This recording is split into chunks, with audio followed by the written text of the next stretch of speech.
Hi again then guys, and welcome to another installment of the Beards and Cars podcast, a podcast which of course you can grab in that audio only form via the SoundCloud link down below. And as far as this particular installment goes, as you saw from the title and from the thumb, it's Gran Turismo related. I mean, who'd have guessed on this channel, right?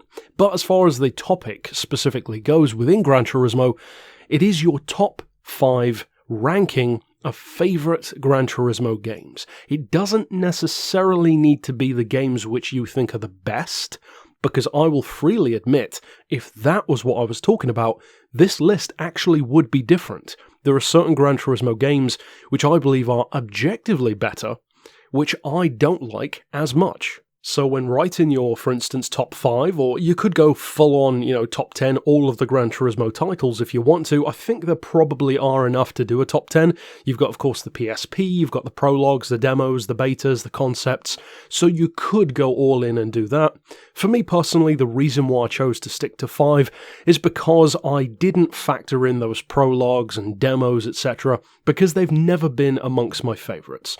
The only one of those which I actually would love to play, which I never have, is GT HD, which is very difficult to get hold of these days because it was a download, and it's the only one to have cars and bikes in the same game. But, first of all, we have some honourable mentions, and I have 3 honourable mentions, rounding out this list into a top 8, if you will, and you could kind of see that as being all 8 of the primary games in the franchise, of course, not counting Tourist Trophy. So for me, my first honourable mention, in 8th place, if you will, unofficially, would be Gran Turismo 1. And the reason why it's Gran Turismo 1 is, put simply, I have the least combined time in that game than any of the others. I started my Gran Turismo experience and actually played through the games, somewhat ironically and completely unintentionally, in the same way that I played through Forza. I played the second game first, then the third, then the fourth, and then went back to the first one later on, which I did in both of those series. So for me, I haven't played Gran Turismo 1 enough to love it, but I do of course have a ton of respect for it for obviously starting the series. Next up for me will be a far more controversial pick, because a lot of people probably wouldn't have Gran Turismo 1 in their maybe top 3 or even top 5, but a lot of people will have this one in their top 3, and I know some of you will probably have it as your number 1. So to have it in 7th place for me, well, a lot of you won't like it. And that's Gran Turismo 3. I don't like Gran Turismo 3 that much. In fact, there are only a couple of things about the game that I like at all. I don't like the graphics, I don't like the physics. I think it's easily the most unrealistic feeling Gran Turismo game I've played, because even 1 and 2 felt good for their time. To me, GT3 feels strangely arcade for a Gran Turismo game. Even the colours and the sounds and the very small kind of career mode that it had and limited amount of cars, it feels weird to me for Gran Turismo. The main thing that I do love about the game is, of course, that it gave us one of the coolest fictional circuits that we've ever had, Complex String. I absolutely adore that track, and I wish we had it back. And of course, there was actually a chance of that. I believe it was in Gran Turismo 5 or 6, I think it was 5, where it was hidden in the data of the game. For me though, even though I played Gran Turismo 3 from day one, it just never really sat right with me. I've never loved it as much as the others. It just doesn't do it for me. To me, Gran Turismo 3 has always been the Gran Turismo game that stands out the most. It doesn't look, sound, or feel like any of the others in a weird kind of way, and I don't really like it for that. Next up though is the last of my 3 honourable mentions, and of course you could consider this 6th place, the also somewhat controversial Gran Turismo PSP. In effect, it's Gran Turismo 5 on the PSP, with, of course, a lack of career mode in a traditional sense. It's got virtually all of the cars, I think, of Gran Turismo 4, and quite a few from Gran Turismo 5 that GT4 never had, such as Ferraris and Lambos. It's a surprisingly comprehensive little game, actually. The sheer amount of cars is beyond impressive for the console, and the graphics and physics are about as good as you could want them to be, actually, for such a time, and again, on a PSP. And to be honest, the only thing that knocks it out of my top 5 is the fact that it doesn't have a comprehensive career mode. It's basically license and mission based, so I find it to be a little bit boring after a while, because saving up for cars in that game, it takes a lot longer, it doesn't feel quite as fulfilling, so for me, it kind of lets down on that front. Now though, we can get into my top 5. And first of all for me will be another very controversial one which a lot of people, especially recent players, will have a hell of a lot higher. My 5th place is GT Sport. And I know that a ton of people will think, what in the hell is he talking about? Gran Turismo Sport has the best graphics we've ever had, arguably the best physics we've ever had, certainly the most realistic. Of course, it's done more for the online racing community than any of the previous games did, and all of those things are true. But for me, GT Sport just doesn't have the magic. It doesn't have the soul of Gran Turismo's past, and my number one qualm with that game has always remained constant. It caters so much to the 1% and to those who want to be real-life racing drivers that it leaves the rest of us long-term fans in the dust, and I will never be on board with that. Next up in 4th place though, I'm putting a game which, again, I'll be honest, would be a lot higher, actually, in terms of being the best Gran Turismo game versus a favourite one, and that is another favourite of many of you I know, Gran Turismo 5. Now, once again, in a funny way, this is similar to Gran Turismo 1 for me, because I did not play Gran Turismo 5 until after Gran Turismo 6, and objectively speaking, GT5 is a superior game. Without question, the physics I find more enjoyable, the vehicle selection is still fantastic, it's still massive, the track selection is outstanding, and the career leaves GT6 in the dust. And as far as I'm concerned, Gran Turismo 5 has, without really any justifiable argument, by far the best integration of B-Spec we've ever seen. In Gran Turismo, it's literally an entire dedicated career mode, revolving around just that. And I love that aspect of the game. I love being a director, I love being a businessman in a game, and that allows you to do that, as well as being just a driver. But, despite all of the praise that I'm giving it, the majority of things that I'm saying are objective.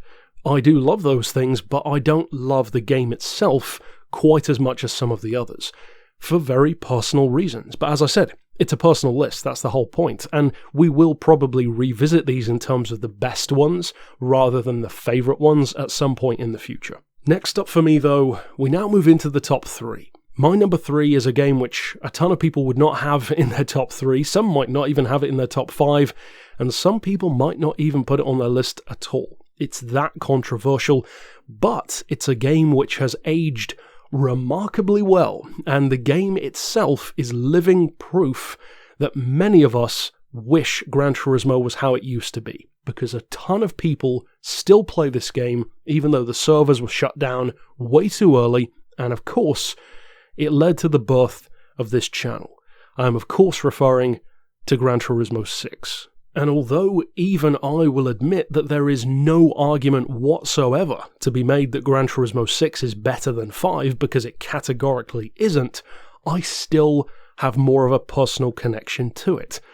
Again, that's the point of the countdown. So of course, the fact that it made the channel into, in effect, what it is today, the fact that even now, when I put out Gran Turismo 6 car reviews, even that I've already talked about in the past, people still watch them, sometimes even more than Gran Turismo Sport car reviews. That shows how many people still love the game, and I don't see that kind of fan fervour for GT5, funnily enough. Even though, of course, I don't cover as much Gran Turismo 5 content, so it is difficult to gauge that from a mathematical point of view. However, the point remains, GT6 has a huge place for me because it was the birth of the channel. It's the place where I met so many of you here on the channel in those online lobbies of one form or another. Basically people who have gone on to support the channel, even to be part of the channel, to be viewers, to be subscribers, to be people who give suggestions, even just people who have enjoyed watching the journey. So even apart from YouTube, just meeting those people, having that kind of fun, well, of course, that is always going to put it high on my list. Now, though, we move up into my top 2, and by way of elimination, you already know what these two are going to be. The only question is, which way around are they going to be? Because both of these have massive connections to my life, especially in my pre-teen and teen years, developing my love of cars, even my love of unsung heroes, as I spoke about recently. And they are, of course, firstly, Gran Turismo 2. Gran Turismo 2, I believe, holds up amazingly well. Of course, the graphics are dated, but what do you expect? The physics are still fun, not realistic, but fun, and the car selection is incredible. On the one hand, you have a ton of these super obscure, especially at the time, extreme vehicles like Vectors, Venturis, the TVR 712 concept, the Renault Espace F1, my favourite car of the whole Gran Turismo series, the Lotus Elise GT1, the Esprit GT1, the Jaguar XJR15, a number of vehicles which we would lose our minds if they came back now. But at the same time, Gran Turismo 2 was not some hyper-specialised exotic-only game like a Test Drive Unlimited or Project Gotham. There were a ton of real-world cars. In fact, real-world cars that have never been featured in the series since, like Ford Pumas, Ford Mondeos, Audi A4s, even a ton of domestic Japanese market vehicles. Sometimes needless variants, but sometimes pretty cool little cars. Open-top versions of the RX-7, numerous K-cars which were never featured again, tons of amazing rally cars as well, including my favourite rally car of the whole series, the Daihatsu Storia Cross 4. Plus, of course, the fact that it was the first Gran Turismo game that I played means it's massively personally important to me. The fact that I can still go back and play it and enjoy it, the fact that I still cover it on the channel and that you guys still love seeing me go back to do that. Even people who have never even played the game still enjoy watching it. It's just got this undeniable charm, and it's a charm which I personally find very few games have anymore. And it's weird. It's almost like the unrealistic physics and the bad graphics and the strange music and the weird menus gives games this unattainable quality that the PS3, PS4, PS5 struggle to. So yeah, for me, Gran Turismo 2 is massively important. My love for the Renault Espace F1 alone would put it high on the list, but introducing me to Unsung Heroes, introducing me to a series which I love so much, and in effect, beginning a love which would ultimately end up with this conversation right now. Who knows, without Gran Turismo 2, this may have been a completely Forza channel, or maybe even not a channel at all. But, finally in number 1, of course, by method of elimination, you already know what it is. It's a game that I talk about a ton on the channel. It's a game which I know many of you also love. Some might not put it quite as high as I do. Some of you probably would though. And I believe that this game is kind of like Gran Turismo 5 in one sense, and that is that for its time, on its console, considering the memory space that it took up and what it offered in terms of gamer enjoyment and the amount of hours that you could put into it, it's virtually unmatched. Gran Turismo 4 on the PS2. Gran Turismo 4 is an incredible achievement of a game. In my opinion, it is one of the greatest racing games ever made, let alone one of the greatest Gran Turismo games. And not just because of how it holds up now, more importantly than that, because of how good it was at the time. There are tons of games which you can go back and enjoy them and reminisce about certain aspects of the game. Project Gotham because you like the cars, Test Drive Unlimited because you like the map, that kind of stuff. But with Gran Turismo 4, it's different. Gran Turismo 4 was a technical achievement that I had never seen before. Forza was still way behind at the time, and just the sheer size of that game alone, it had graphics which were unmatched for a number of years after that. The physics were fantastic for the time. Circuits in real locations which had never been in Gran Turismo before, which looked more realistic than we'd ever seen before. The Nürburgring for the first time, Le Mans for the first time. So many real-world circuits that we'd never had before.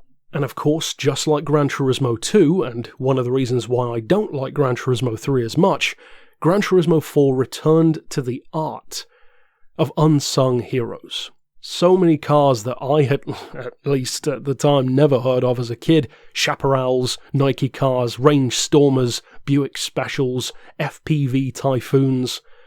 Crazy vehicles. Jay Leno tank cars. Vehicles which are so iconic.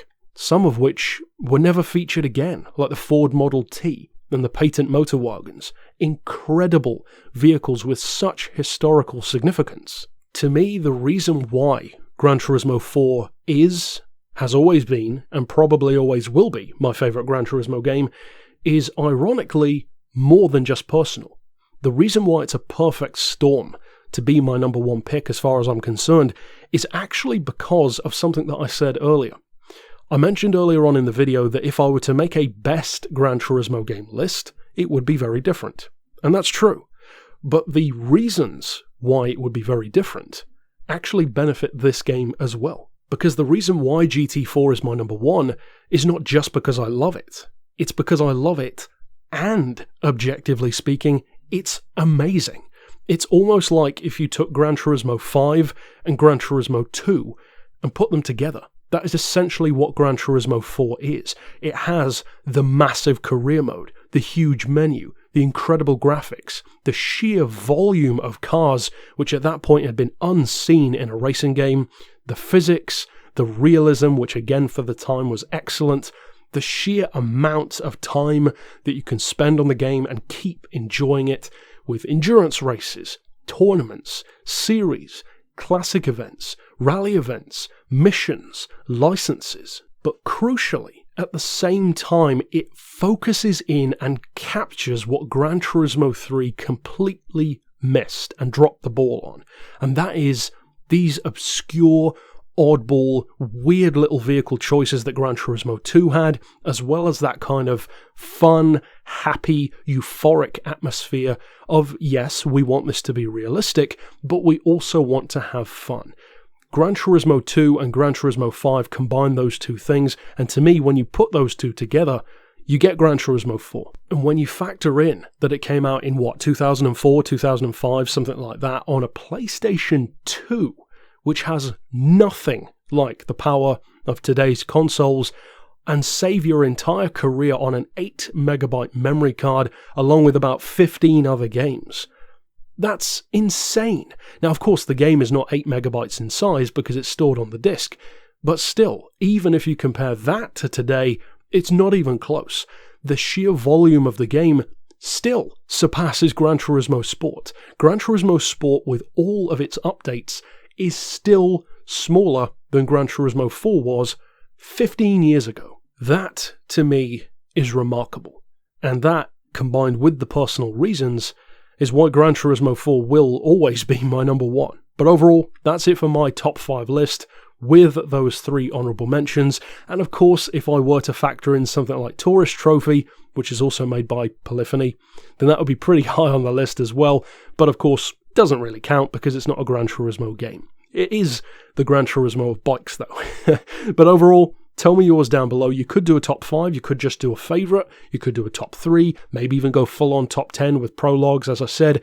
Anyway, tell me down below. Of course, stick around on the channel for more, and I probably, as I said, will revisit this idea in future, but with it perhaps restructured towards the objective best games rather than my personal favourite Gran Turismo games. And I believe I'll probably do a list like this for Forza as well. But overall, that's it for this instalment.